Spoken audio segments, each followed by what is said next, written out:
I hope you have unlimited text messaging. By Miss Carr. Chapter 124. In-person conversation 9. Safe, sane, and consensual. Kissing Steve was Tony's favorite thing in the universe.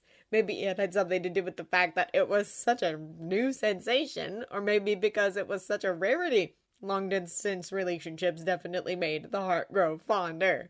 Or maybe it was because there was a 5% probability that after Tony told Steve that his BFF was now conscious and deprogrammed, this would be the last kiss. And if it was going to be his last kiss, then Tony was going to make it count and maybe start unbuttoning some chains. Yep, that would be good. You are aware that we are still in the room? Tony heard Agent Piper say from the background. Considering Piper complained about her new and probably soon-to-be former girlfriend being furious about her missing her birthday due to out-of-town work commitments, she probably wasn't enjoying this as much as others would. Why are you still in the room? Tony turned around, blinking and slightly annoyed because he wasn't unfastening Steve's pants anymore. Dr. Simmons totally gave me the green light this time to ravage my boyfriend. He has even moved up to a moderate sexual activity as of the last checkup. Because this is not your room? Davis responded, annoyed. This is not your room either, Tony shot back. He actually got the agents their own suite with private rooms on this floor so they did not have to share with Happy. Even though they were not his agents, he still liked them enough to not put them with Happy right now. Seriously, why did Pepper Pop and Director Snugglebear make him bring Happy along? Maybe this was their new attempt at cock blocking. He wouldn't put it past them. The boss said to keep an eye on you, Davis responded. I had no idea you were so voyeuristic. I think that's why I like you two. We will leave, Agent Piper said with a sigh. Try not to cause an international incident. Thank you so much. As I've gotten older, I'm not quite into public sex anymore. Also, quick question. Where is Happy? You didn't have to knock him out, Tony asked, a little concerned. Agent Romanoff took him to his room to calm down, Agent Piper provided.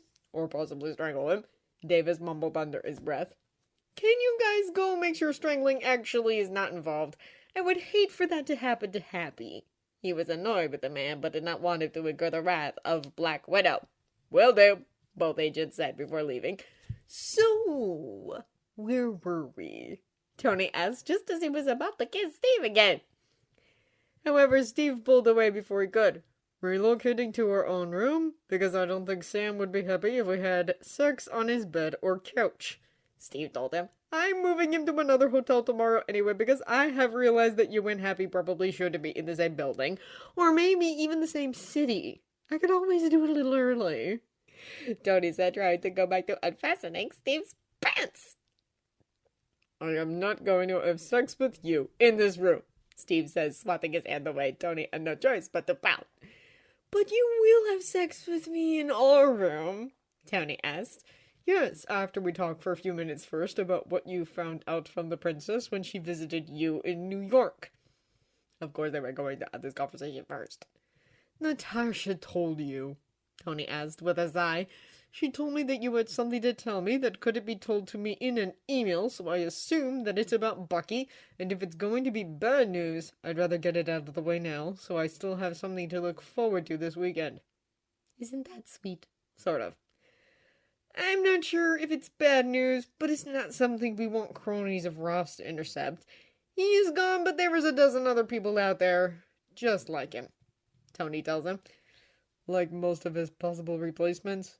Steve asked. Yep, that lady from Homeland Security scares the hell out of me. So does General Hale and her Stepford daughter. Tabitha didn't even know about her until Hale started parading her precious Ruby around to help her chances.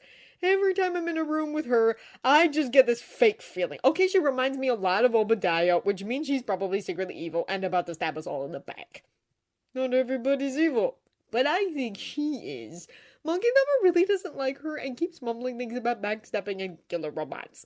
This is probably why he is in mental health rehab right at the moment. What? inpatient facility, or S.H.I.E.L.D.'s version of a secure inpatient facility, which basically means spending like a week with Dr. Suarez, as he sleeps in one of the white rooms for a while, which is good, since he's kind of sort of fighting with his girlfriend. But he needs that help, so as much as I want him here, I am going to support his journey to good mental health, because that's what friends do. I kind of mentioned this earlier. Not in these details, Steve replies. Again, even though text messages are a better way for us to communicate because it gives us time to think through what we say, and the Princess Genius has upgraded my encryption by like 9,000%, there are some things I just can't text message you, sugar lips. He gave Steve a quick kiss to the lips. Okay, that one is just ridiculous. Steve pulls away with a laugh. Lollipop lover. He winks at him. That last part isn't going to happen unless you tell me what they told you about Bucky. Or it may not happen if I tell you. However, Tony doesn't voice that fear out loud. The Princess Genius figured out how to undo the Hydra programming without wiping out everything else. And? Steve asked, practically holding his breath. He's still your friend. He even remembers horrible double dates. Steve visibly exhaled at Tony's words. Actually, he is this new version of your friend because kidnapping changes you. I was only locked up for a few months, but I came out a different person. A few decades would be so much worse. I know. I don't want to think about his time with Hydra. Tony places an arm around Steve.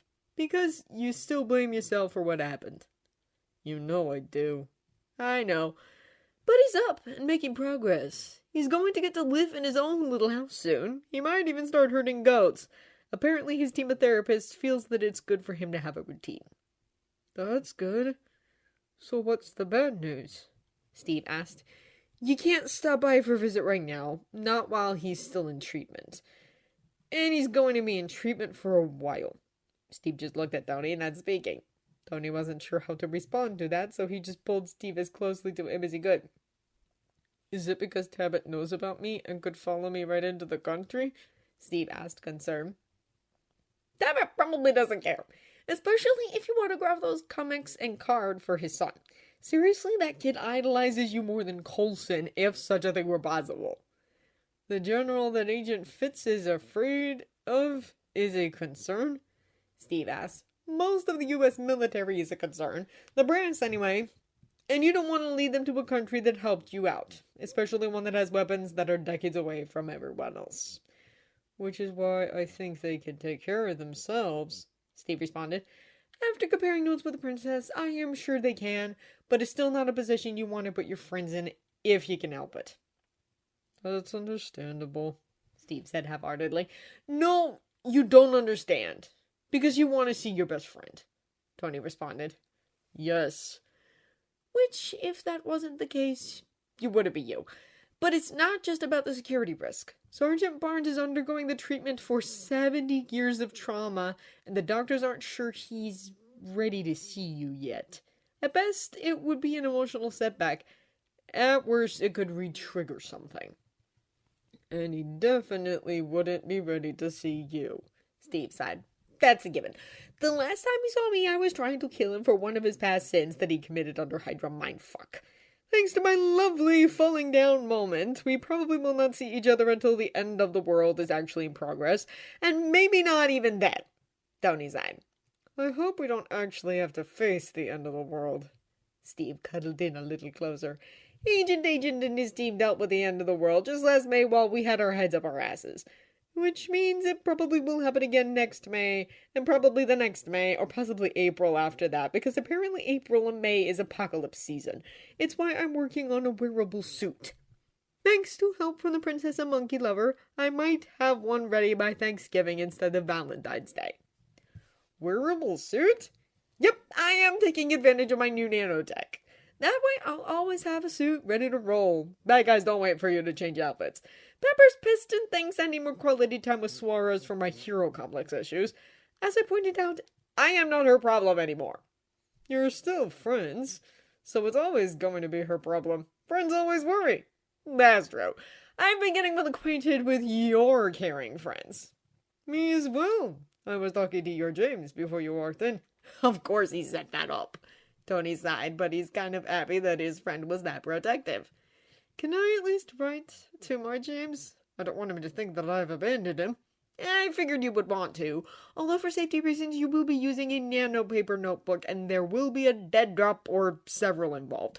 Friday will explain. She's the best friend forever with a royal genius. I understand. Although maybe not telling that you're dating me for a little bit. I am not ashamed of you. I am ashamed of what I did. He turned away for a moment, but then he just kissed his shoulder. I'm ashamed of what I did to both of you. And please don't say that it was all your fault, because it wasn't. I acknowledge now that I never dealt with my parents' death. Hell, I never dealt with Anna's death or Jarvis's, not until therapy, and it's still a work in progress. A lot of those issues just came out in Siberia, because all my coping strategies pre-therapy were bad. So maybe you should write your own nano paper letter, one that he might actually read. Definitely, probably, but not today. Today, I'm going to see how fast I can undress you, Tony said before leaning over to kiss Steve again. This time, he responded. I hate to interrupt, but Dr. Suarez asked me to remind you that you need to fill out her required questionnaire before engaging in heavy sexual activities. Friday interrupted. I swear I'm going to put you on Ned's laptop one of these days, Tony groaned. What questionnaire? Because this is going to soon become my first sexual relationship since undergoing treatment, and I have a history of really bad sexual relationships that include non-gun sexual sex tapes. Suarez felt that we should have a discussion about hard-nosed personal limits, safe words, and of course enthusiastic consent. As soon as we switch rooms, I consent very enthusiastically. Steve kissed him again. No ice plate or temperature plate of any kind. That includes Kindle wax. I prefer not the top, at least at first, because of my powers. You hand those answers quick. Did Melinda go over something like this with you? Tony asked. Yes, I don't like name-calling or shaming during sex as well. I am not surprised. We should probably avoid water due to both of our issues. I haven't tried restraints since Afghanistan because that wasn't something Pepperpot was into, so I don't know if I could do it or not. And I have too many daddy issues for that type of roleplay. Although most of the scenarios are still a possibility, but no costumes because daddy issues and I sort of walked into his kink closet when I was 4, and I am still a little disturbed by it. I'm fine with that, and someday you're going to have to share that childhood drama with me. I have no trouble avoiding restraints for right now. Maybe later scarves? Steve asked. They definitely did not use fine silk in Afghanistan.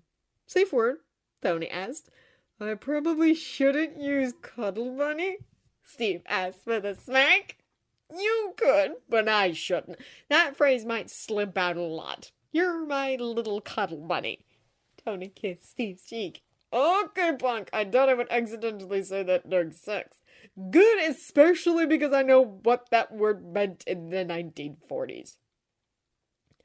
What is your word? Thermodynamics or maybe just thermal. I'll probably be too out of it to say both words. Supplies? Steve asked. Probably still in the hallway because I doubt anybody took the luggage to the room. Which is good because I still don't want to have sex in Sam's room. Understandable. Let's go find my drop kit. What is a drop kit? There's so much I have to teach you about this wonderful world, Tony said, kissing Steve one more time before leading him into the hallway to get his bags.